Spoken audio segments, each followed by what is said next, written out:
எனக்கு மானிய கோரிக்கையில் நான்கு மானிய கோரிக்கைகள் இருக்குது. அதில் முக்கியமான நீதித்துறை சம்மந்தப்பட்டமாக நான் முக்கியமான அறிவிப்புகளை மட்டும் படுத்திக்கிட்டேன். ஏன்னா நேரமின்மை முக்கியமான அறிவிப்புகள், ஏன்னா நிறைய விஷயங்கள் நீதித்துறை சம்மந்தமாக பலர் வைத்த முக்கியமான கோரிக்கைகள் என்னன்னு பார்த்தீங்கன்னா, நீதிமன்றங்கள் வேண்டும், நீதிமன்றங்கள் வேண்டும். அடுத்ததாக மொத்தமாக நீதித்துறை வந்தது நீதிமன்றங்கள் சம்மந்தப்பட்டதான். ஸோ அதில் கோரிக்கைகள் வச்சிடும். முதல்வர் தரப்பில் பல முறை நாங்கள் நீதித்துறை சார்பாக அனைத்து ரிவ்யூவும் பண்ணப்போ முதல்வர் எங்களிடம் சொன்னது, போக்சோ நீதிமன்றங்கள், மகிழா நீதிமன்றங்கள், NDPS நீதிமன்றங்கள் எங்கெல்லாம் தேவையோ உடனடியாக நிறைவேற்றுங்கள் என்று சொல்லி எங்களிடம் உத்தரவிட்டுள்ளார். ஏன்னா எந்த இடத்திலும் நீதிமன்றங்கள் இல்லாமல் அதோடைய பெண்டிங்கில் இருக்குன்னா அதனால் எந்த இடத்திலும் நீதித்துறையில் எந்த தொய்வும் இருக்கக்கூடாது. அதனால் உடனடியாக ஒரே ஷாட்டில் போயிடுங்க, எத்தனை நீதிமன்றங்கள் வேண்டுமோ ஒரே நாளில் போயிருங்க. அதனால் போக்சோ நீதிமன்றங்கள் 20 நீதிமன்றங்களுக்கு முதல்வர் அனுமதி கொடுத்துள்ளார். இந்த வருடம் 20 நீதிமன்றங்கள், இதெல்லாம் பல வருடங்களாக பெண்டிங்கில் இருந்து 20 நீதிமன்றங்கள் இந்த வருடம் போக்சோ நீதிமன்றங்களுக்கு அனுமதி கொடுத்துள்ளார். அறிவிப்பு புக்கு புத்தகம் கொடுக்க சொல்ல எல்லாருக்கும் சொல்லலாம். கொடுக்கு புத்தகம் வெளியிடுகிறேன்னு சொல்லுங்க. நீங்கள் இந்த புத்தகங்கள்லாம் நீங்கள் அறிவிப்பு புத்தகங்களை அனைவருக்கும் வழங்கலாம், வெளியிடுகிறேன்.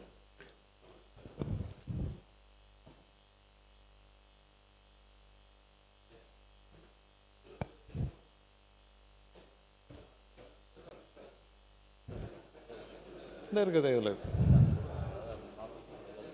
மாண்புமிகு பேரவைத் தலைவர் அவர்களே, நேரத்தின் அருமை கதி இத்துறைக்கான ஒட்டுமொத்த அறிவிப்புகளையும் தலைப்பை நான் இங்கே வாசிக்கிறேன். இருப்பினும் ஒவ்வொரு அறிவிப்பையும் முழுமையாக வாசித்ததாக பதிவு செய்து கொள்ளும்படி பணிந்து கேட்டுக்கொள்கிறேன்.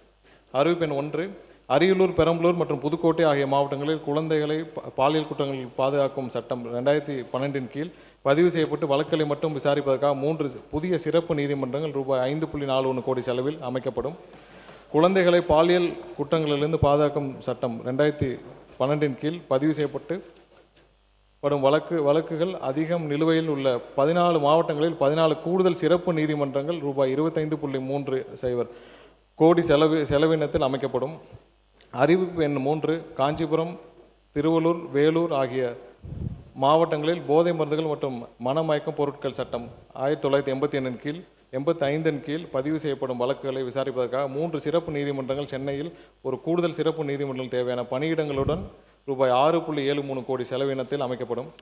அறிவிப்பு 4, ஈரோடு மாவட்டத்தில் ஆதிதிராவிடர் மற்றும் பழங்குடியினர் சட்டம் 1989 கீழ் பதிவு செய்யப்படும் வழக்குகளை மட்டும் விசாரிப்பதற்காக ஒரு சிறப்பு நீதிமன்றம்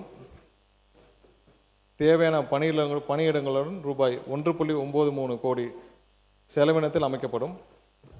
ஈரோடு மாவட்டம் பெருந்துறையில் ஒரு கூடுதல் மாவட்ட நீதிமன்றம் தேவையான பணியிடங்களுடன் ரூபாய் 2.29 கோடி செலவினத்தில் அமைக்கப்படும். ராணிப்பேட்டை மாவட்டம் சோளிங்கர், திண்டுக்கல் மாவட்டம் நத்தம் மற்றும் திருவள்ளூர் மாவட்டம் கும்மிடிப்பூண்டி ஆகிய 3 இடங்களில் 3 சார்பு நீதிமன்றங்கள் தேவையான பணியிடங்களுடன் ரூபாய் 5.79 கோடி செலவினத்தில் அமைக்கப்படும்.